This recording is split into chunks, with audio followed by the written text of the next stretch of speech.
Diyos Amahan, nagapasalamat kami ning buntaga nga ikaw nagapanalangin karon sa tanan nga nagapaminaw. Panalangin ang among mga kaigsunan nga nagapaminaw ning mao nga tulumanon sa radyo. Ug salamat nga ang imong grasya mudagaya sa ilang kinabuhi ug ang imong pulong Ginoo mahait kini sa sa espada nga duhay sulab bulagbas kini sa gitagbuan sa espiritu ug sa kalag. Ug unya mususi kini sa kinayukan sa among kabukugan ug sa among unahuna ug kasing-kasing. Itugot nga imong pulong gamhanan nga kini magdalag milagro sa among kinabuhi. Salamat kayo nga ang tanang nagapaminaw makasinati sa imong presensya ug gahom. Sa pangalan ni Kristo Jesus among Ginoong Manluwas. Amen ug amen. Praise God, higalag igsoon nagapaminaw ka ning atong tulumanon sa kaanginan, Worship on Air, program kini sa Throne of Grace Global Fellowship namutang sa May Gonzales Jimeno Building 4, Tubod Highway, Iligan City. Mao kini mga kaigsunan ang atoang gitawag og address no sa atoang panagtigom. Doon na kita panagtigom every Sunday 9 o'clock kini magsugod mga igsoon. So kung nakadri sa Iligan, I would like to invite you to join with us today as we exalt the name of our Lord Jesus Christ. No, atong ibayaw ang pangalan sa atong Ginoong Hesukristo. Wala kini magpihig og bisan unsa ang imong religion, basta nga tuwa mao nga atong primary mission is to establish an intimate relationship with the Lord. So mo kini mga kaigsunan, dili kini religion kundi relasyon ang atong gidala aron mahimong lig-on ang atong pagtuo ngadto sa atong buhi nga Dios. So welcome ka no, naay mga ushers nga naghulat kanimo sa ilang itultulon diha sa may Pag-ibig office og sa PhilHealth sa Tubod Highway no, saka lang ka sa 4th floor.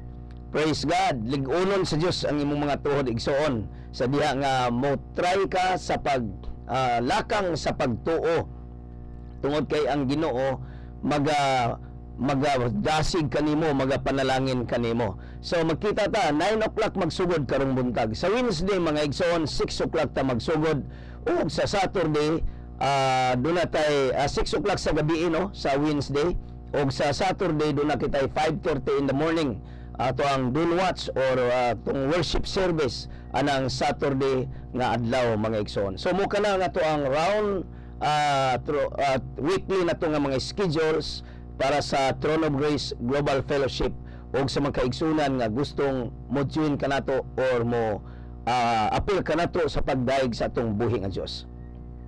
Ug doon na tayo youth fellowship mga igsoon every Friday no 6 o'clock magsugod. So ang mga batanon gi-invite no mo appeal ka mo sa panagtigom. Ang ako ang pinalangga ang anak makaigsunan mao si Miss Pajin Isik mo siya makaigsunan mao nagahandle sa youth. So og si Sister Queenie Limpag no, si Queenie Limpag, si G. Marie, si Cleo, si Esther, sila man kaigsunan ang mga sa mga lalaki si James no, naadiya si uban pa man kaigsunan, so si Gerson o silang Linjo no, Samuel o si Lemuel, si Darren, praise God, o uban pa no na sila mo'y nagapanglihok o si Grace o iyang manghod si Hani no nagapanglihok o nagapamuhat sa youth nga grupo mga igsoon. So every Friday no 6 o'clock na magsugod naa diha sa Gonzales Jimeno Building 4 Tubod Highway, Iligan City. Dali lang ni tultulon no, diha sa Pag-ibig office o sa PhilHealth sa taas lamang Tubod Highway. So dalaygon ang Dios.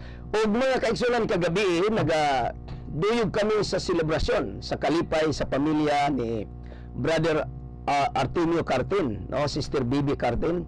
Naay ang mga anak og dunay mga anak niya nga nasa sa Kuwait wala makauli pero dagan ubay-ubay sa mga anak mga kaigsunan. Usa kini sa gitawag og successful nga family sa pagdumala sa ilang mga bata mga kaigsunan, naging professional tanan unya nakatrabaho og ang isa na lang no ga eskwela kini si James, Johnny James O maayo kayo ang selebrasyon o nindot kayo diha gipahimutang sa atbang sa Plaza Alemania, no, sa second floor. O niya nindot kayo ang mga testimony, nindot kayo ang pamatuod sa ilang mga kabataan sa pagdawid appreciate ang ilang father. So dalaygon ang Dios nga nindot kayo ang preparation, nindot kayo ang mga pagkaon, nindot kayo ang mga words nga tumadunggan. So God bless you, Brother Artemio Cartin, for more years to come, more birthdays to come sa imong kinabuhi. Na ang Ginoo magpanalangin kanimo nga gamiton pagigagdugang pag-ayo sa Ginoo para sa iyang katuyuan o para sa iyang kahimayaan, Brother Artemio Cartin. God bless you. Happy birthday, kanimo. So dalaygon ang Dios.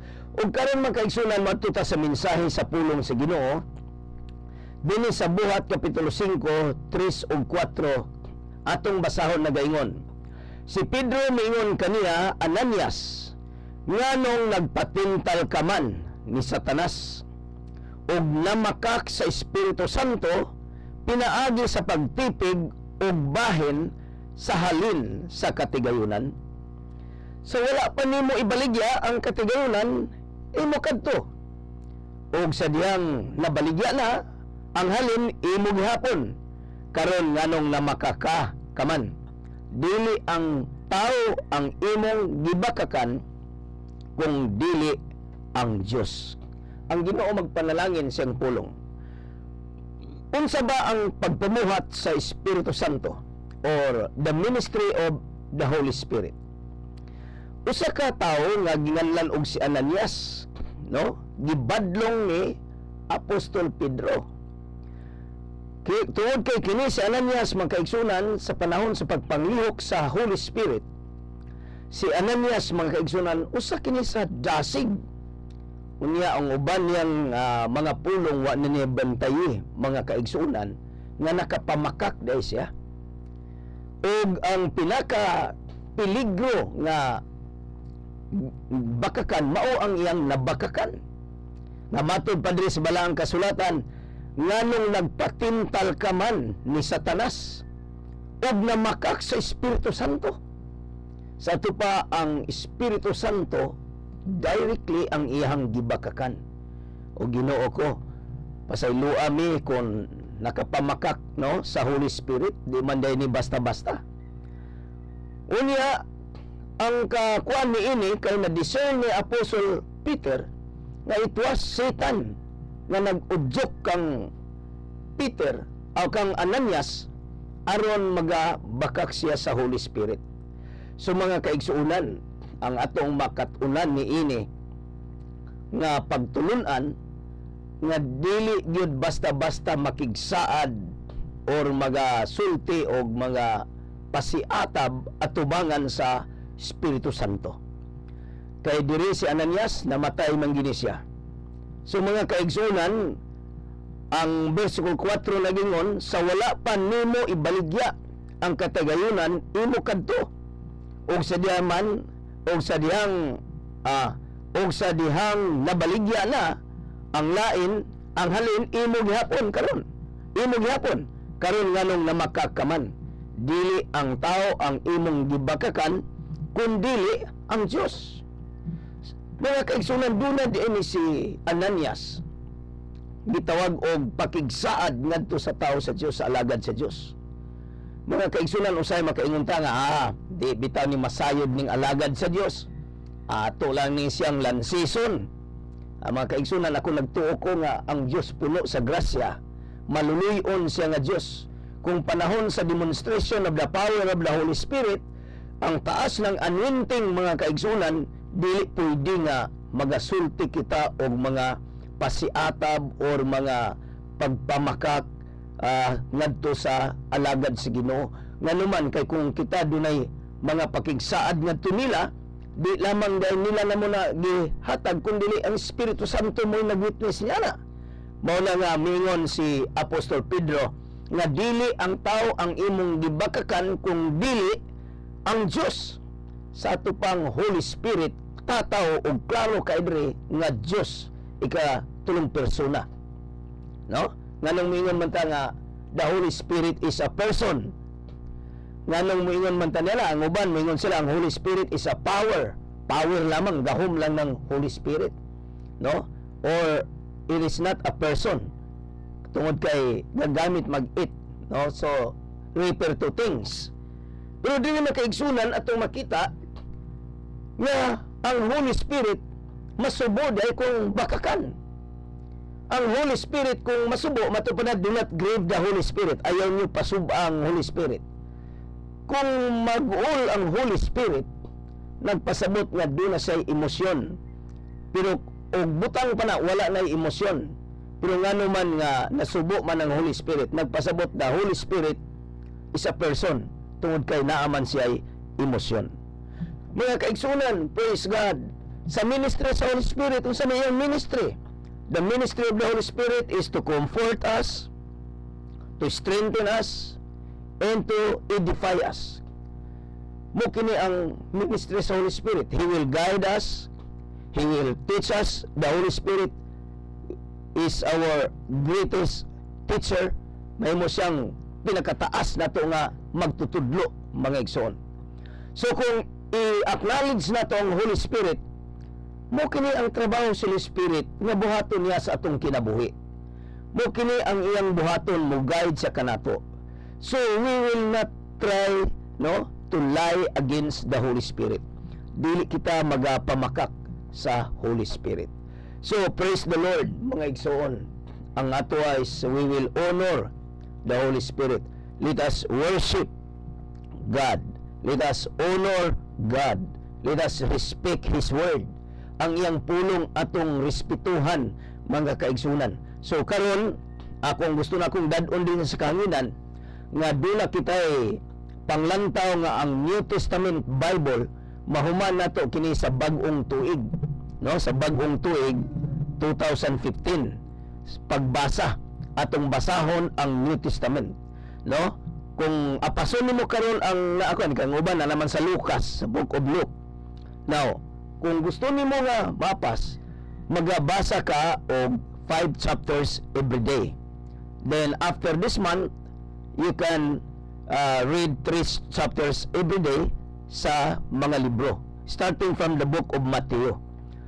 Ako kang sultihan igsoon og higala sa diyang magabasa ka sa Biblia every day, bisag pamahaw paniudto panihapon 1 chapter na, 1 chapter lang, no? Pamahaw 1 chapter, sa lunch 1 chapter, sa dinner 1 chapter, ug dayong tulog nimo 1 chapter, dayong mata nimo 1 chapter. Akong makita igsoon ug higala mahuman nimong basa ang Bible. Then unsa may impact niini? Ang Holy Spirit maga-remind sa Word of God sa atong kasing-kasing. Ang pulong sa Ginoo nagaingon, ang tao di mabuhi sa tinapay lamang, kundi sa matag pulong nga magagawas gikan sa baba sa Dios. No man shall not live by bread alone, but by every word that proceeds out of the mouth of God. So so from this verse we understand that the Word of God will give nourishment to our body or to our spiritual being, no, sa ato ang espirituhanon nga bahin. Now ang pagkaon nga literal mo kini ang panglawas nato makaigsunan. So live a life of balance, no, balanced life. Kanang balanse mga kinabuhi. Muna importante nga balanse nga tong kinabuhi. Bilang kay puros lang da trabaho, wa tay pulong sa Dios. Kung pulong na pud sa Dios ka kanunay, wa kay trabaho, di gapon mahimo. Ang ingon sa Ginoo nga dili mabuhi ang tao sa tinapay lamang. Sa tubad, Jesus Christ did not criticize those people who are working, no, para sa tinapay. Wala mag-criticize nga itong Ginoo, pero gusto niya balance nga approach, balance nga pagkinabuhi. Mo kanang doon na tayo pulong sa Diyos, doon na tayo pagsimba, doon na tayo pag-awit, o doon na tayo pag-alagad sa Ginoo. Di kay puros lang ta trabaho, pangandoy nga mo asinso. Maayo man ang mo asinso kita, maayo man ang mo daghan ang atong salapi, pundo sa bangko, pero magkaigsunan mag-unsa man na kung mawala ang atong kalag. Muna giingon ni sa Marcos 8, "Mira, what it profit a man if he shall gain the whole world and lost his own soul." no, mawala ang iyang kalag unsa man ang mga bahandi nato nining kalibutana. Mga kaigsunan, niabot naman ang takna sa mga pagampo. Praise the Lord nga kung pagampo nga na panalanginan ka ni mga mensahe, kung ikaw dunay mga problema, suluran sa kinabuhi, mga balatian, duyo ka nako sa pagtuo sa Dios nga ang Dios magahikap kanimo, magpanalangin kanimo. Ang imong buhaton guniti ang radyo, kung ikaw duol sa radyo, kung ikaw layo, imong tuong kamot itapion sa imong dughan. O kini point of contact that the Holy Spirit magapamuhat sa imong kinabuhi. But before that, we will ask forgiveness if we commit sin against the Holy Spirit. Praise God. Magampo ta. Amahan nga balaan, pasaylua kami sa daghan ng mga pulong, daghang mga panaad nga wala matuman. Ginoong Diyos, pasaylua kami sa among mga sayop nga mga desisyon. Ug nagampo kami nga ang Holy Spirit siya maoy magatudlo kanunay. Holy Spirit of the living God, giyahi kami sa among pagpanulti, sa among paghimo og mga covenants, sa among mga promises. Tabangi kami. Og salamat ng dugo ni Jesus nagahugas o nagalimpyo kanamo. Salamat sa grasya na nagadagaya kanamo og wala nagahukom kanamo. Ginoong Dios, panalangin ni karon ang tanan nga naminaw, panalangin ni ang ilang kinabuhi, ayuha ang mga balatian tungod kayo kaw nagaingon nga pinagi sa mga labod ni Jesus na ayo na kamo kini nga milagro sa kaayuhan mo hugpa karon sa mga lawas nga dunay mga balatian. Daghang salamat sa milagro, salamat sa kaayuhan Ginoo nga ila karong mabati. Ang kaayuhan gikan sa hilalat, sa trangkaso, sa asma, ang kaayuhan gikan sa diabetes, pinaagi sa ngalan ni Kristo Jesus, ang milagro sa kaayuhan magabot kanila. Ginoong Dios, daghang salamat nining buntaga nga ikaw gayud mo sa gihapon, kagahapon, karon ug sa walay katapusan. Kining tanan among gibalik kanimo ang dungog himaya sa pangalan ni Kristo Jesus among Ginoong manuluwas. Amen ug amen. Praise God. Higalang igsoon ni buntaga, ako nagutuo nga ang Dios nagpanalangin kanimo. Tindog sa imong himutangan ug ina daghang salamat Ginoo nga ako imong gipanalanginan. Sulti ako nining si Manawna giun sa kapagpanalangin sa Dios. Isulat kining mao nga cellphone number igsoon 0919-819-7708. O akong usbon 0919-819-7708. So, kontak lamang kung ikaw doon ay mga panginalan. Kung gusto kang may-sponsor o mga bata, praise God, daghan pa ang nasa line-up, mga igsoon, nga gusto na itong tabangan para magpadayon ang ilang pag-eskwela. So, makahatag kita og maayong edukasyon, o kana makaigsunan, maunay dili malimtan sa tibok na itong kinabuhi na nakatabang kita sa community. Community transformation ang ato ang gidlantaw, atong gidagan, ang pag-transform sa community by helping one child at a time, sending them to school. So ang Ginoo magpanalangin kaninyo. Daghang salamat sa inyong pagpaminaw ning atong tulumanon Worship on Air program sa Throne of Grace Global Fellowship. Praise God. O kini si Pastor Rudy Isik, ang senior pastor sa Throne of Grace. Magaingon nga ang Diyos magapanalangin sa inyong panimbahon nining adlaw. Bye-bye. God bless you all.